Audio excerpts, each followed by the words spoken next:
Welcome to the fundamentals of rubric design.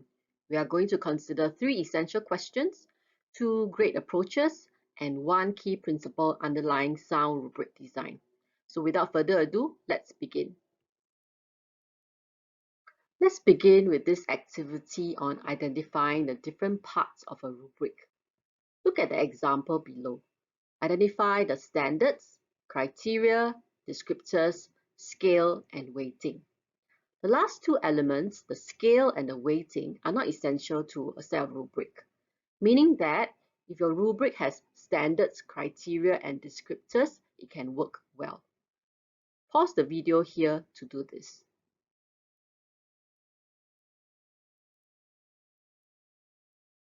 Let's check in on your understanding. So in this first column, we have the criteria, and one criterion is shown, that is the problem statement and hypothesis. So there may be more than one criterion in a set of rubric. In this row here, we have different standards that is depicted, and they are represented by the terms excellent, good, satisfactory, and poor. In some lower primary classes, the use of smiley faces are used to represent standards.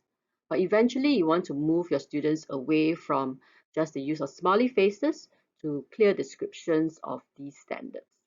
And here we have these descriptors that describes each of the standards. So a rubric would minimally require criteria, standards, and descriptors to be able to serve as a tool for students to reference good performance. At times, there may be a need to finely distinguish students that are in the same standard, and as such, a scale might be introduced. But the issue with introducing a scale is now the greater need to calibrate and moderate the standard. So if you say a child has written a good problem statement and hypothesis, you will then have to come together to discuss whether it is a high 15 or a low 11. And here we have the weighting of 20% for the problem statement and hypothesis, and the other 80% will go to other criterion. So knowing the different parts of a rubric is fundamental to thinking about how we can design it to support student learning. Here are some dictionary style definitions to help us. When you look at the word criteria, think about a property or characteristic of what you want to measure. And when you see the word standard, think about the level of excellence that is being achieved. In the MOE Assessment Glossary, rubrics are described as tabulated descriptors of standards and criteria in relation to each other. That is, rubrics is equal to criteria plus standards. And here, I'd like to draw your attention to this point about how in the MOE Assessment Glossary, it is stated that rubrics may include checklists or descriptions of performance, but I'll at this juncture like to distinguish between a checklist and a rubric. This is an example of a checklist in the context of throwing a shot put. And here you can see that the checklist is not a rubric because it only has a single standard or level, meaning that, for example, the first item, the shot put is held at the base of the fingers and the shot is not in contact with the palm. It is a binary kind of performance. Either it is held correctly or not correctly. So a checklist is intended to reflect the performance or non-performance of particular criteria and not how well it is done. The group of teachers who had worked on the earlier checklist wanted to go beyond that to have a tool that helps students know how well they have done for shot put and how to move forward. So together they developed this rubric that is shown on the screen. They began by identifying the 4 criteria that goes into a good shot put throw: the glide, power phase, the release, and the follow through. For each of the criteria, they worked on the standards and they developed 3 relative positions in terms of each standard. So for example, for the criteria of follow through, a child in the poor standard actually does not transfer the body weight after the throw. Okay, at the average performance, there's some transfer of body weight, and in the proficient level, there's full transfer of body weight to the dominant foot, and there's follow-through action with arms in the direction of the throw. So here, in this rubric, what it does is that it tells a child, perhaps who is in the average performance in terms of follow-through, that there are gaps in his current performance and what he needs to do in terms of full transfer of body weight and follow-through actions as needed to move to the proficient level. So in summary, a checklist reflects a set of basic competencies that's performed at a single standard or level, whereas a set of rubrics aims to articulate complex performance beyond checklist items by reflecting three relative positions in terms of standards for each criteria. Now that we are clear about the difference between a checklist and a rubric, let's consider what are the three essential questions in designing a rubric. Firstly, do I even need a rubric for the task? This is an example of a checklist that's used by a driving instructor in the context of assessing students in a driving test. So is a rubric necessary for a driving test? Well, the answer is no, right? Because in a driving test, as long as you have accumulated 20 points or less, you are certified a safe driver and you pass your driving. So the instructor is not interested in how well you're driving, but just how safe. Let's take a look at this example of a task that is given to lower primary students in an English classroom. Let me give you a bit of context before getting you to examine the rubric and thinking about whether we need one. So here students are asked to construct 5 sentences. The first 4, they do it by using the helping words they are provided. And the last one, they have to look at the question prompt and the picture to formulate their own sentences.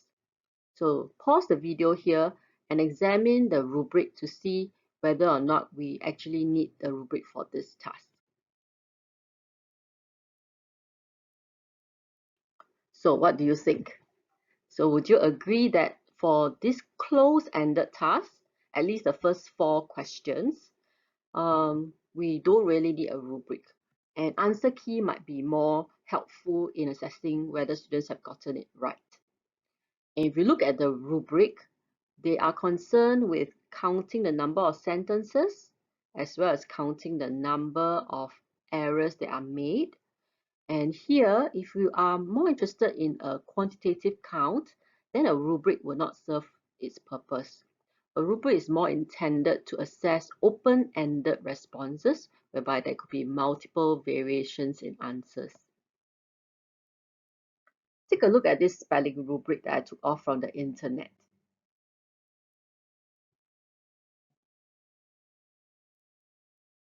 One critique of this rubric is that we are using a qualitative tool, but using it in a quantitative manner.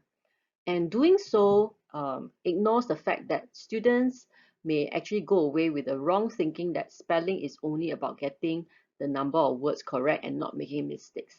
So the rubric doesn't take into account the difficulty level of the word. So here we need to be mindful not to use a rubric in a quantitative manner. So when do I need a rubric? If we are dealing with closed-ended tasks where there's limited possible answers, you don't need a rubric. And if you are concerned only with quantitative differences in terms of the frequency of occurrence, then again, a rubric is not needed. Just do a simple count. So when would a set of rubric be needed? When the task is open-ended, there are many possible answers, and the difference between a good and poor performance is a qualitative difference. Then definitely a rubric would be useful. Once you establish that you need a rubric for your open-ended task, then the next question to consider would be, in your rubric design, are the criteria coherent? Let's take a look at this rubric. I'll give you a little bit of background before asking you to consider whether the criteria that is spelled out are coherent. So this is a lower secondary science alternative assessment. Here, students are asked to create a comic strip on an A4 size paper using a maximum of 8 panels to explain clearly the digestion of a named nutrient in a food item. Pause the video here to examine whether the criteria listed are coherent. So what do you think? Let's begin by thinking about what the alternative assessment is designed to assess. How would you complete this sentence? This alternative assessment is designed to assess students' ability to blank. Would you agree that the assessment is designed to assess students' ability to explain the digestion process? If that is the case, let's look at the criteria again. Definitely the identification of nutrient and digestion process would be relevant. However, by introducing the additional criteria of aesthetic quality, it makes it difficult for certain students to demonstrate their understanding of the digestion process. So I may not be good in art, and I have a challenge in creating a comic strip. As such, it may be difficult for me to explain my understanding of the digestion process, even though I know the science of it. So in summary, the alternative assessment is trying to assess students' ability to explain the digestion system, or what is known as the construct of the assessment. And in light of this construct, including aesthetic quality as part of the criteria introduces construct-irrelevant variants into the design. So when we say that a test contains construct-irrelevant variants, what we are essentially saying is that the test has extraneous demands on students, making it easier or harder for some of them to demonstrate their understanding in relation to the construct or what is being measured. So for example, in the context of getting students to do their project work or research work, the introduction of aesthetics as a criteria for assessing the quality of such work may introduce construct-irrelevant variants if the construct or what is being measured has nothing to do with aesthetic whatsoever. And secondly, when we award or take away marks for aspects that are not related to the construct that's being measured, also introduces construct-irrelevant variants into the design. For example, deducting marks for poor handwriting or for late submission. So at the end, you have a set of final marks, but you can't tell whether it's a combination of students' lack of understanding plus poor handwriting, or lack of understanding and late submission, or a combination of any of the three. Other than construct-irrelevant variants, another threat to construct validity is this idea of construct underrepresentation. Essentially, it means that the test is too narrow and fails to include important dimensions or facets of the construct that's being measured. So for example, in the teaching of math, we only test the subject through MCQ alone. So something critical is missing in the design, or without short answer questions and open-ended questions, it's hard to be able to assess students' true problem-solving ability. Another example perhaps will be in the context of teaching a sport. If you only assess individual discrete skills and never in a gameplay context, the test would have construct underrepresentation in its design. So in your rubric design, once you have established that the construct is being measured well and there are no construct underrepresentation or construct irrelevant variants in the design of the rubric, then the next question we need to answer is whether the standards are clear. I'd like to share with you two distinct orientations to rubrics in the way that they present the standards. So the one on the left shows you a standards-based orientation to rubrics, whereby there are discrete levels of performance or outcomes. And on the right-hand side, you have a more continuum-based approach to rubrics, whereby your standards actually represent a continuous range of approximate markers. The visual representations on the screen help you to distinguish between these two orientations. The bar graph shows you discrete levels of performance outcome, where there's no overlap of performance, and a person who is judged to be at the level B standard has certainly surpassed level C, but is nowhere near level A. Whereas the arrow shows you a continuous range of approximation. Take a look at this example of a rubric. I'd like you to identify the orientation. Decide whether it depicts a more standards-based orientation to the rubric or it shows a more continuum-based approach. Pause the video here. So what do you think? Would you agree that this rubric shows a more continuum-based approach in describing standards? If you look in the row that says pronunciation, okay, level 1 talks about mispronunciation, skipping of most words, and level 2, clear pronunciation in very few instances, and level 3, clear pronunciation with few errors, and level 4, the best performance has clear and consistently good pronunciation. So this shows you a continuous range of approximate markers that is in this rubric. The continuum-based orientation to the standards in this rubric stands in contrast with the earlier example we saw, whereby they were more interested in a quantitative count. So compare the difference. In contrast to the continuum-based approach we saw earlier on, this rubric shows a standards-based orientation. A standards-based orientation communicates standards as discrete levels of performance outcomes. So in this case, we have a criteria of spelling proficiency, and someone who is at level 2 have surpassed level 1 proficiency but is nowhere near level 3 proficiency.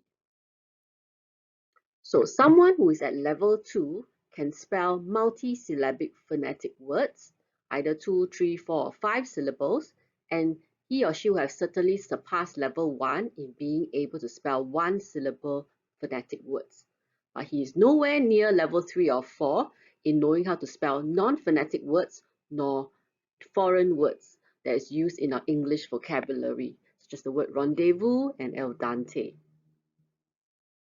So while the use of rubrics are great as scoring tools, Popham in this 1997 paper reminds us that more importantly, rubrics serve as great instructional illuminators, meaning that they can spell out standards that can help students guide their performance during the task.